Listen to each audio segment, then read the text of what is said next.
ഒരു give away വീഡിയോയാണ് കേട്ടോ. അറിയാത്തവർക്ക് വേണ്ടി ഞാൻ ഒന്നും കൂടെ പറഞ്ഞുതരാം. നമ്മുടെ ഈ യൂട്യൂബ് ചാനലിൽ 10K സബ്സ്ക്രൈബേഴ്സ് ആയതിന്റെ ഭാഗമായിട്ട് നമ്മളൊരു ചെറിയ സ്മിറ്റൻ പ്രൊഡക്ട്സിന്റെ ഗിവ് അവേ കണ്ടക്ട് ചെയ്യാൻ ഉദ്ദേശിക്കുന്നുണ്ട്. അപ്പോൾ നമ്മളിത് സെക്കൻഡ് ടൈം ആണ് കേട്ടോ ഇങ്ങനെ ഒരു ഗിവ് അവേ കണ്ടക്ട് ചെയ്യുന്നത്. ഫസ്റ്റ് ടൈം നമ്മൾ ഒരു ഗിവ് അവേ കണ്ടക്ട് ചെയ്തിട്ടുണ്ടായിരുന്നു. അതിൽ കിട്ടിയ വിന്നറിന് നമ്മൾ പ്രൊഡക്ട്സ് ഒക്കെ അയച്ചു കൊടുത്തിട്ടുണ്ടായിരുന്നു. ഇതിപ്പോ സെക്കൻഡ് ടൈമാണ് നമ്മൾ സെയിം രീതിയിൽ തന്നെ ഒരു ഗിവ് അവേ കണ്ടക്ട് ചെയ്യുന്നത്. അപ്പോൾ ഇതിനെ റിലേറ്റ് ചെയ്യാൻ ഒരു ഷോർട്ട് വീഡിയോ ചെയ്തിട്ടുണ്ടായിരുന്നു. അതായത് ഇങ്ങനെ ഒരു ഗിവ് അവേ കണ്ടക്ട് ചെയ്യണോ, എന്തെങ്കിലും സജഷൻസ് ഒക്കെ ഉണ്ടെങ്കിൽ പറയാൻ പറഞ്ഞിട്ട് ഒരു കുഞ്ഞു ഷോർട്ട് വീഡിയോ പോസ്റ്റ് ചെയ്തിട്ടുണ്ടായിരുന്നു.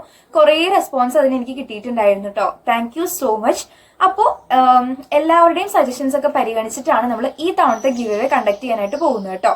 അപ്പൊ ഞാൻ ഫസ്റ്റ് പറഞ്ഞ പോലെ ഈ ഒരു ഗിവ് അവേയിൽ നമ്മൾ സ്മിറ്റൻ പ്രൊഡക്ട്സ് ആണ് കൊടുക്കാനായിട്ട് പോകുന്നത് കേട്ടോ. കുറെ പേർക്ക് സ്മിറ്റൻ ആപ്പിനെ കുറിച്ച് അറിയായിരിക്കും. ഞാൻ തന്നെ കുറെ വീഡിയോസ് അതിനെ ബേസ് ചെയ്തിട്ടുണ്ട്. അതൊക്കെ ഞാൻ ഡിസ്ക്രിപ്ഷനിൽ കൊടുത്തേക്കാം കേട്ടോ. ആവശ്യമുള്ളവർ ചെക്ക് ചെയ്ത് നോക്കുക. അപ്പോൾ ഈ സ്മിറ്റൻ ആപ്പ് എന്ന് പറഞ്ഞാൽ സിമ്പിൾ ആയിട്ട് പറയുകയാണെന്നുണ്ടെങ്കിൽ അതിനകത്ത് വരുന്നത് ട്രയൽ പ്രൊഡക്ട്സ് ആണ്. അതായത് അത്യാവശ്യം വലിയ വലിയ ബ്രാൻഡിന്റെ ഒക്കെ സാമ്പിൾ പ്രൊഡക്ട്സ് ആണ് അതിന്റെ അകത്ത് കിട്ടുക. നമുക്കിപ്പോ വലിയ പൈസ കൊടുത്ത് ഈ സാധനമൊക്കെ മേടിച്ചിട്ട് നമ്മുടെ സ്കിന്നിന് ഓക്കെ ആവോ ഇല്ലയോ എന്ന് അറിയില്ലല്ലോ. അപ്പോൾ നമ്മൾ ഇതുപോലത്തെ സാമ്പിൾ പ്രൊഡക്ട്സ് ഒക്കെ ട്രൈ ചെയ്ത് നോക്കിയിട്ട് ഓക്കെ ആണെങ്കിൽ വലിയ സൈസ് വരുന്ന പ്രൊഡക്ട്സ് ഒക്കെ മേടിക്കാനായിട്ട് പറ്റുന്ന ഒരു ആപ്പാണ് ഈ സ്മിറ്റൻ ആപ്പ് എന്നൊക്കെ പറയുന്നത്. അപ്പോൾ നമ്മൾ നൈസായിട്ട് ഈ ടോപ്പിക്കിൽ നിന്നൊന്നും മാറിപ്പോയിട്ടുണ്ട്. സ്മിറ്റൻ ആപ്പിനെ റിലേറ്റ് ചെയ്തിട്ടുള്ള വീഡിയോസ് കാണണം എന്നുള്ളവർക്കൊക്കെ ഞാൻ ഡിസ്ക്രിപ്ഷനിൽ കൊടുത്തിട്ടുണ്ടാവും. ചെക്ക് ചെയ്ത് നോക്കുക കേട്ടോ. അപ്പോൾ ഞാൻ പറഞ്ഞ പോലെ ഇതുപോലത്തെ ട്രയൽ പ്രൊഡക്ട്സ് ആണ് നമ്മൾ ഈ ഒരു ഗിവ് അവേയിൽ കൊടുക്കാനായിട്ട് ഉദ്ദേശിച്ചിട്ടുള്ളത്. 15 ml 20 ml 30 ml ഒക്കെ വരുന്ന സാമ്പിൾ പ്രൊഡക്ട്സ് ആണ് ഈ ഒരു ഗിവ് അവേ ബോക്സിൽ ഉണ്ടാവുക. ഇത് കൂടാതെ ഫുൾ സൈസ് വരുന്ന കുറച്ച് നമുക്ക് ആവശ്യമുള്ള കുറച്ച് സാധനങ്ങളും കുറച്ച് പ്രൊഡക്ട്സ് ഒക്കെ ഞാൻ ഈ ഒരു ഗിഫ്റ്റ് ബോക്സിൽ ഇൻക്ലൂഡ് ചെയ്തിട്ടുണ്ട്. അതൊക്കെ സർപ്രൈസ് ആണ്. അത് നമ്മൾ ഈ വിന്നറിനെ അനൗൺസ് ചെയ്യുന്ന ഒരു ഡീറ്റെയിൽ വീഡിയോ ചെയ്യും. അതിന്റെ അകത്ത് നമ്മൾ ഈ കൊടുക്കാൻ പോകുന്ന എല്ലാ പ്രൊഡക്ട്സും റിവീൽ ചെയ്യുന്നുണ്ട്. അപ്പൊ കാണാം കേട്ടോ. പിന്നെ നമ്മൾ ഫസ്റ്റ് ചെയ്തിട്ടുണ്ടായ ഗിവ് അവേന്ന് കുറച്ച് ചേഞ്ചസ് ഒക്കെ ഈ തവണ വരുത്തുന്നുണ്ട് കേട്ടോ. കാരണം എന്താണെന്ന് വെച്ചിട്ടുണ്ടെങ്കിൽ കഴിഞ്ഞ തവണ നമ്മൾ യൂട്യൂബ് ചാനലും ഒപ്പം ഇൻസ്റ്റഗ്രാമും കൂടെ കോർഡിനേറ്റ് ചെയ്തിട്ടാണ് ഈ ഒരു ഗിവ് അവേ കണ്ടക്ട് ചെയ്തിട്ടുണ്ടായത്. അപ്പോൾ ഇൻസ്റ്റഗ്രാം ഇല്ലാത്തവർക്ക് കുറച്ച് ബുദ്ധിമുട്ടായിരുന്നു ഈ ഒരു ഗിവ് അവേയിൽ പാർട്ടിസിപ്പേറ്റ് ചെയ്യാനായിട്ട്. അതുകൊണ്ട് ഈ തവണ നമ്മൾ ഇൻസ്റ്റഗ്രാമിനെ നൈസായിട്ടൊന്ന് മാറ്റി നിർത്താണ്. യൂട്യൂബ് ഉള്ളവർക്ക്, അതായത് ഇപ്പോ ഈ വീഡിയോ യൂട്യൂബിൽ കണ്ടുകൊണ്ടിരിക്കുന്ന എല്ലാവർക്കും ഈ ഗിവ് അവേയിൽ പാർട്ടിസിപ്പേറ്റ് ചെയ്യാനായിട്ട് പറ്റും. പിന്നെ കഴിഞ്ഞ തവണ ഇത്രയും പേര് പാർട്ടിസിപ്പേറ്റ് ചെയ്തതിൽ നമ്മൾ ഒരു വിന്നറിനെയാണ് ചൂസ് ചെയ്തിട്ടുണ്ടായത്. ആ ഒരു വിന്നറിന് 3000 രൂപയ്ക്ക് അടുത്ത് വരുന്ന സ്മിറ്റൻ പ്രൊഡക്ട്സ് ആണ് നമ്മൾ ഗിഫ്റ്റ് ആയിട്ട് കൊടുത്തിട്ടുണ്ടായത്. പക്ഷെ ഈ തവണത്തെ ഗിവ് അവേയിൽ നമ്മൾ 3 വിന്നേഴ്സിനെയാണ് കേട്ടോ സെലക്ട് ചെയ്യാൻ പോകുന്നത്. ഫസ്റ്റ്, സെക്കൻഡ്, തേർഡ് ഈ 3 കാറ്റഗറിയിലുള്ളവർക്കും 3000 രൂപയ്ക്ക് അടുത്ത് വരുന്ന സ്മിറ്റൻ പ്രൊഡക്ട്സ് ആണ് നമ്മൾ ഗിവ് അവേ ആയിട്ട് കൊടുക്കാനായിട്ട് പോകുന്നത് കേട്ടോ. അപ്പോൾ പറ്റുന്ന എല്ലാവരും ഇതിൽ പാർട്ടിസിപ്പേറ്റ് ചെയ്യാം. പിന്നെ പാർട്ടിസിപ്പേറ്റ് ചെയ്യേണ്ടത് എങ്ങനെയാണെന്ന് കൂടെ ഞാൻ ഈ വീഡിയോയിൽ പറയുന്നുണ്ട് കേട്ടോ. സിമ്പിൾ ആയിട്ടുള്ള കാര്യമാണ്. നമ്മൾ ഇൻസ്റ്റഗ്രാമിലോട്ടും വാട്സപ്പിലോട്ടും ഒന്നും പോകണ്ട, യൂട്യൂബ് മാത്രം മതി. ഇപ്പൊ നിങ്ങൾ കണ്ടുകൊണ്ടിരിക്കുന്ന ഈ വീഡിയോയിൽ നിങ്ങൾക്ക് പറ്റുന്ന എത്ര കമന്റ്സ് ഇടാം. ഒരിക്കലും ഇമോജീസ് മാത്രമായിട്ട് ഇടരുത്. ഇപ്പോൾ ലവ് ഷേപ്പ് വരുന്ന ഇമോജി മാത്രം, അല്ലെങ്കിൽ കണ്ണിലെ ലൗചനം കത്തുന്ന ഇമോജി മാത്രം, അങ്ങനെ ഇമോജീസ് മാത്രം ഇടരുത്. അത് നമ്മൾ പരിഗണിക്കില്ല കേട്ടോ. എന്തെങ്കിലും ഒരു കുഞ്ഞു വേർഡോ കുഞ്ഞു സെന്റൻസോ നിങ്ങൾ കമന്റ് ചെയ്യുക. ഒരാൾക്ക് തന്നെ എത്ര കമന്റ്സ് വേണമെങ്കിലും ഇടാം. പക്ഷെ അത് റിപ്പീറ്റഡ് ആവാതിരിക്കാൻ നോക്കുക. ഇപ്പൊ ഒരാൾ സൂപ്പർ എന്ന് പറഞ്ഞിട്ടു, ആ ആള് തന്നെ വീണ്ടും സൂപ്പർ സൂപ്പർ സൂപ്പർ എന്ന് പറഞ്ഞിട്ടുകൊണ്ടിരിക്കരുത്. ഒറ്റ കമന്റ് മാത്രം, ഒരേ രീതിയിലത്തെ ഒരു കമന്റ് മാത്രം ഇടാം.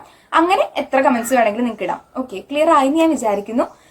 അതായത് ഒരാൾക്ക് എത്ര കമന്റ്സ് വേണമെങ്കിലും ഇടാം, പക്ഷെ സെയിം കമന്റ്സ് തന്നെ ആവരുത്. ഓക്കെ. പിന്നെ എനിക്ക് തരുമോ ചേച്ചി, അല്ലെങ്കിൽ എനിക്ക് ഗിഫ്റ്റ് കിട്ടുമോ, അങ്ങനത്തെ കാര്യങ്ങളൊന്നും ചോദിക്കരുത്. കാരണം ഇത് നമ്മൾ സെലക്ട് ചെയ്ത് എടുക്കുന്നതാണ്. എനിക്ക് ആരോടും പ്രത്യേകിച്ച് ഒരു ഇതുമില്ല. അപ്പോൾ അങ്ങനത്തെ കമന്റ്സ് ഇടാതിരിക്കാൻ നോക്കുക. അത് ഞാൻ പരിഗണിക്കില്ല കേട്ടോ. അപ്പൊ നിങ്ങൾക്ക് എത്ര കമന്റ്സ് വേണമെങ്കിലും ഇതുപോലെ ഇടാം. നല്ല കമന്റ്സ് ഒക്കെ ഇടാൻ തന്നെ നോക്കുക കേട്ടോ. ചീത്ത വിളിക്കരുത്. ഓക്കെ. അപ്പോൾ ഓരോ കമന്റ്സിന്റെയും ബ്രാക്കറ്റിന്റെ ഉള്ളിലായിട്ട് നിങ്ങളുടെ ശരിക്കുള്ള പേര് കൂടി എഴുതാനായിട്ട് മറക്കരുത് കേട്ടോ. എന്നാലാണ് എനിക്ക് വിന്നറിനെ ചൂസ് ചെയ്യുമ്പോൾ അത് അനൗൺസ് ചെയ്യാനായിട്ട് പറ്റുള്ളൂ. അപ്പോൾ എത്ര കമന്റ്സ് ഇട്ടാലും ഓരോ കമന്റ്സിന്റെയും ബ്രാക്കറ്റിന്റെ ഉള്ളിൽ നിങ്ങളുടെ പേര് ഇടാനായിട്ടൊന്ന് ശ്രദ്ധിക്കുക കേട്ടോ. പിന്നെ ഇങ്ങനത്തെ ഗിവ് അവേസ് വരുമ്പോൾ കോമൺ ആയിട്ട് കാണുന്ന ഒരു പ്രശ്നം എന്താണെന്ന് വെച്ചിട്ടുണ്ടെങ്കിൽ നിങ്ങളുടെ കമന്റിന് തന്നെ നിങ്ങൾ ലൈക്ക് ചെയ്യും, ബാക്കിയുള്ളവരുടെ കമന്റ് ലൈക്ക് ചെയ്യാതെ വിടുകയും ചെയ്യും. അപ്പൊ ഞാൻ നോക്കുമ്പോൾ എന്തായിരിക്കും, എല്ലാ കമന്റിനും ഒരു ലൈക്ക് വെച്ചിട്ടുണ്ടാവും. അത് നിങ്ങളുടെ ലൈക്ക് ആയിരിക്കും. അപ്പോൾ അങ്ങനെ ചെയ്തിട്ടുണ്ടെങ്കിൽ ആ ഗിവ് അവേയിൽ ആരും വിന്നർ ആവില്ല. അപ്പോൾ ആ ഗിവ് അവേ വെറുതെ ഇങ്ങോട്ട് പോകും. അപ്പോൾ പറ്റുന്നത്ര, ഇതൊരു കോമ്പറ്റീഷൻ ആണ്, ഗിവ് അവേ ആണെന്നുള്ള രീതിയാണ്. പക്ഷെ എന്നാലും പറ്റുന്നത്ര എല്ലാവരും സപ്പോർട്ട് ചെയ്ത് ലൈക്ക് ചെയ്ത് ഇടാനൊക്കെ ആയിട്ട് നോക്കുക. പിന്നെ നിങ്ങളുടെ ഫ്രണ്ട്സിന് ഇത് അയച്ചു കൊടുത്തിട്ട് അവരോടും കമന്റ് ചെയ്യാൻ പറയാം. ഇപ്പൊ ആർക്ക് ഗിഫ്റ്റ് കിട്ടിയാലും നിങ്ങളുടെ ഫ്രണ്ട്സിന് ഗിഫ്റ്റ് കിട്ടിയാലും നിങ്ങൾക്ക് കിട്ടിയ പോലെ തന്നെയാണല്ലോ. അപ്പോൾ അവരോട് കമന്റ് ചെയ്യാൻ പറയാം, നിങ്ങളുടെ കമന്റിന് ലൈക്ക് ചെയ്യാൻ പറയാം. അങ്ങനെ ഏറ്റവും കൂടുതൽ ലൈക്ക് കിട്ടുന്ന കമന്റ് ആയിരിക്കും നമ്മുടെ വിന്നർ ആയിട്ട് നമ്മൾ എടുക്കുക. അങ്ങനത്തെ 3 കമന്റ്സ് ആയിരിക്കും നമ്മൾ സെലക്ട് ചെയ്തിട്ട് അവരെ ആയിരിക്കും വിന്നർ ആയിട്ട് നമ്മൾ ചൂസ് ചെയ്യാം. ഒരാൾ തന്നെ ആയിരിക്കില്ല 3 തവണ വിന്നർ ആവുക. ഡിഫറെന്റ് ആയിട്ടുള്ള 3 ആൾക്കാരായിരിക്കും 3 വിന്നേഴ്സ് ആയിട്ട് വരിക. അപ്പോൾ ഇത്രയും കാര്യങ്ങളാണ് ഈ ഒരു ഗിവ് അവേക്ക് ചെയ്യാനുള്ളത്. സോ മാക്സിമം എല്ലാവരും പാർട്ടിസിപ്പേറ്റ് ചെയ്യാനായിട്ട് നോക്കുക. പിന്നെ ഈ ഒരു വീഡിയോ ഞാൻ എന്നാണ് പോസ്റ്റ് ചെയ്യാന്ന് എനിക്കറിയില്ല. ഞാൻ പോസ്റ്റ് ചെയ്യുന്ന ദിവസം വീഡിയോയുടെ കമന്റ് ബോക്സിൽ ഞാൻ ഒരു ഡേറ്റ് പിൻ ചെയ്ത് കൊടുത്തിട്ടുണ്ടാവും. മേ ബി ഒരു 1 വീക്ക് കഴിഞ്ഞിട്ടായിരിക്കും നമ്മൾ റിസൾട്ട് പബ്ലിഷ് ചെയ്യാം. അതുവരെയാണ് നമ്മൾ ഈ ഒരു ഗിവ് അവേയുടെ ടൈം ലിമിറ്റ് വെക്കുന്നത്. അതൊക്കെ ഞാൻ ഡീറ്റെയിൽ ആയിട്ട് ആ കമന്റ് ബോക്സിൽ പിൻ ചെയ്ത് കൊടുത്തിട്ടുണ്ടാവും കേട്ടോ. ഫസ്റ്റ് കമന്റ് ആയിട്ട് പിൻ ചെയ്ത് കൊടുത്തിട്ടുണ്ടാവും. അന്ന് വരെയാണ് ഈ ഒരു ടൈം ലിമിറ്റ് വരുന്നത് ഗിവ് അവേയുടെ. അപ്പൊ പറ്റുന്ന എല്ലാവരും പാർട്ടിസിപ്പേറ്റ് ചെയ്യാനായിട്ട് നോക്കുക. ഇപ്പൊ തന്നെ എല്ലാവരും കമന്റ് ഒക്കെ ഇട്ട് തുടങ്ങിക്കോട്ടോ. അപ്പോ ഇന്നത്തെ വീഡിയോ ഇത്രയായിരുന്നു. ഇനി വിന്നറിനെ ചൂസ് ചെയ്യുന്ന വീഡിയോയും അതുപോലെ എന്തൊക്കെ പ്രൊഡക്ട്സ് ആണ് നമ്മൾ കൊടുക്കുന്നത് എന്നുള്ള വീഡിയോ ഒക്കെ ആയിട്ട് ഞാൻ എടുത്ത് തന്നെ വരുന്നതായിരിക്കും. അപ്പോൾ എല്ലാവരും സേഫ് ആൻഡ് ഹാപ്പി ആയിട്ട് തന്നെ ഇരിക്കുക. ടാറ്റാ.